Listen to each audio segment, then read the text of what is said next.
Good morning to all. సమస్తమైన మహిమ ఘనత ప్రభావములు దేవునికి చెల్లునుగాక. మన ప్రభును రక్షకుడైన యేసుక్రీస్తు వారి శ్రేష్టమైన నామంలో ఈ ఉదయకాల ధ్యానాలను వీక్షిస్తున్న మా వీక్షక కుటుంబం అంతటికి మరొకసారి శుభాలు తెలియపరుస్తూ ఉన్నాను. అందరికీ వందనాలు. ప్రియులరా, ఈ దినం కూడా ప్రభు మనందరితో మాట్లాడడానికి ప్రభు సిద్ధంగా ఉన్నారు. మీరు సిద్ధంగా ఉన్నారా? అయితే రండి, పరిశుద్ధ గ్రంథాలు తెరచి యోహాను శుభవార్త 4వ అధ్యాయము 24వ వచనాన్ని చదువుదాం. దేవుడు ఆత్మ గనుక ఆయనను ఆరాధించువారు ఆత్మతోనూ సత్యముతోనూ ఆరాధింపవలెనను. దేవుడి మాట చేత మనందరినీ కూడా బలపరిచి అలాగూ నడిపించునుగాక. ఆమేన్. ప్రియులరా, అవును, నిజమే. దేవుడు ఆత్మస్వరూపి.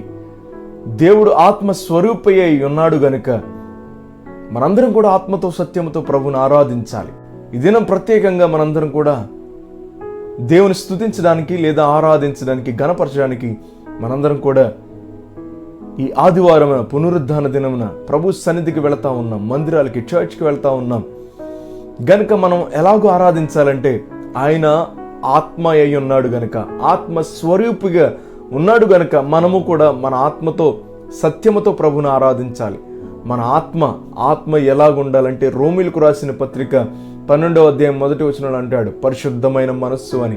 కాబట్టి సహోదరులారా, దేవునికి అనుకూలమును పరిశుద్ధమైన మనస్సుతో ఆయనను ఆరాధించాలని, ఆయనకు మన హృదయాలను సమర్పించుకోవాలని, సజీవయాగంగా పరిశుద్ధమైన మనస్సుతో ప్రభుకు సమర్పించుకోవాలని, అలాగూ ఆరాధించాలని రోమీలకు రాసిన పత్రికలో 12వ అధ్యాయం 1వ వచనంలో చూస్తాం. ప్రియులారా, నిజమే, ఆయనను ఆరాధించువారు పరిశుద్ధమైన మనస్సుతో, ఏ కల్మషము లేని మనసుతో, ఏ విధమైనటువంటి దోషం లేని మనసుతో, ఏ విధమైనటువంటి పాపము లేని మనసుతో ప్రభువును ఆరాధించాలి. అంత మాత్రమే కాదు ప్రియులరా, సత్యముతో అనే మాటను మనం చూస్తూ ఉన్నాం. మన దేవుడు సత్యమై ఉన్న దేవుడు. ఆయనే అన్నాడు కదా, నేనే మార్గము, నేనే సత్యము, నేనే జీవము అని అన్నాడు కదా. ఆయన సత్యమై ఉన్న దేవుడు. మన దేవుడు ఆత్మస్వరూపియే కాదు, మన దేవుడు సత్యమైన దేవుడు. మన దేవునిలో సత్యం ఉంది గనుక ప్రియులరా, మనము కూడా సత్యముతో ఆరాధించాలి. సత్యం అనగా మన హృదయంలో ఏ విధమైనటువంటి అబద్ధం ఉండకూడదు, ఏ విధమైనటువంటి అసత్యం ఉండకూడదు. సత్యముతోనే ఈ మాట అంటాను, నిక్కర్సైన హృదయంతో ప్రభువును ఆరాధించాలి. ప్రియులరా, ఆరాధించే మొదట కూడా ఎవరితోనైనా మనకు అసమాధానంతో ఉంటే మొదట నీ సహోదరుని దగ్గరికి వెళ్ళి సమాధానం పడి అప్పుడు బలలో మీరు పాలు పంపులు పొందండి అని, నన్ను ఆరాధించండి అని లేఖన భాగం మనకు తెలుసు కదా. గనక యోగ్యమైన ఆరాధికులుగా మొదట మనం మన సహోదరులతో సమాధానం పడదాం. సమాధానం లేదా మన పక్కవారితో కానీ, మన ఫ్రెండ్స్తో కానీ, స్నేహితులతో కానీ, బంధుమిత్రులతో కానీ, చర్చ్లో కానీ ఎవరితోనైనా అసమాధానంతో ఉంటా ఉన్నామా?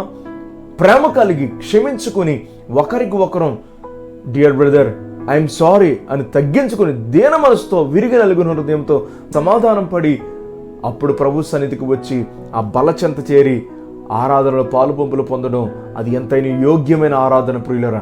అది ప్రభు కోరుకునే ఆరాధనని ఈ మాట పైనే అంటాడు. గనుక దేవుడు ఆత్మయే ఉన్నాడు గనుక ఆరాధించే మనం అందరం కూడా ఆత్మతో ఆరాధించాలి. ఆత్మగా మన ఆత్మలు ఎలాగుండాలంటే పరిశుద్ధమైన ఆత్మ కలిగి శుద్ధమైన ఆత్మతో ప్రభుని ఆరాధించాలి. రెండవదిగా ఆయన సత్యమై ఉన్న దేవుడు గనుక మనము కూడా సత్యముతో, మనలో ఏ విధమైనటువంటి అబద్ధం ఉండకూడదు, మనలో ఏ విధమైన దోషం, పాపం ఏది ఉండకూడదు ప్రియులరా. మొదట మనం సమాధానపడి అలాగూ ప్రభుని ఆరాధిస్తే అదే ప్రభువు కోరుకునే ఆరాధన ప్రియులరా. ఈ దినం మనమందరం కూడా ఆయన బలచెంత చేరి ఆరాధన తీసుకుంటా ఉన్నాం కదా. ఈ ఆదివారమున, ఈ దినాన దేవుని యొక్క శరీరాన్ని, రక్తాన్ని మనం తీసుకుంటా ఉన్నాం గనక తీసుకునడానికి సిద్ధపడుతున్న మనందరం కూడా మొట్టమొదటిగా మన ఆత్మలను మనం సిద్ధపరచుకుందాం. మన శరీరాన్ని ప్రభుకు సమర్పించుకుందాం. పరిశుద్ధంగా ప్రభుకు సమర్పించుకుని ఈ దినాన చర్చికి వెళ్తున్న మనందరం కూడా దేవుడు ఆత్మయ్య ఉన్నాడు గనక ఆత్మతో సత్యముతో ఆరాధిద్దాం. సత్యమైన ఆరాధికులుగా ఉందాం. దేవుడిచ్చే దీవెనను పొందుకుందాం. దేవుడు ఈ దినాన ఈ దీవెన ఆశీర్వాదం మనందరికీ అనుగ్రహించునుగాక. ఆమేన్. ప్రార్థన చేద్దాం. పరిశుద్ధుడైన మా దేవుని నామానికి వందనాలు. ఇదేనో కూడా ప్రత్యేకంగా మీరు మాతో మాట్లాడారు, మీకు వందనాలు ప్రభువా.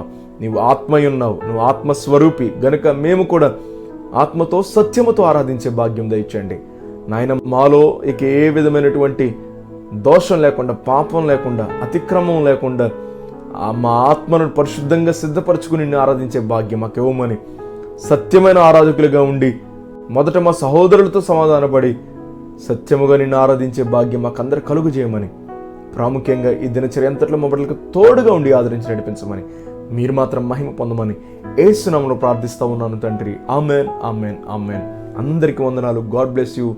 Have a wonderful day. Happy Sunday.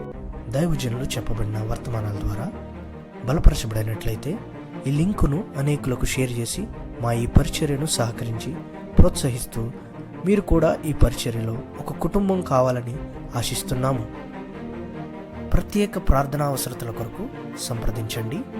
మా ఫోన్ నెంబర్ 9618208081.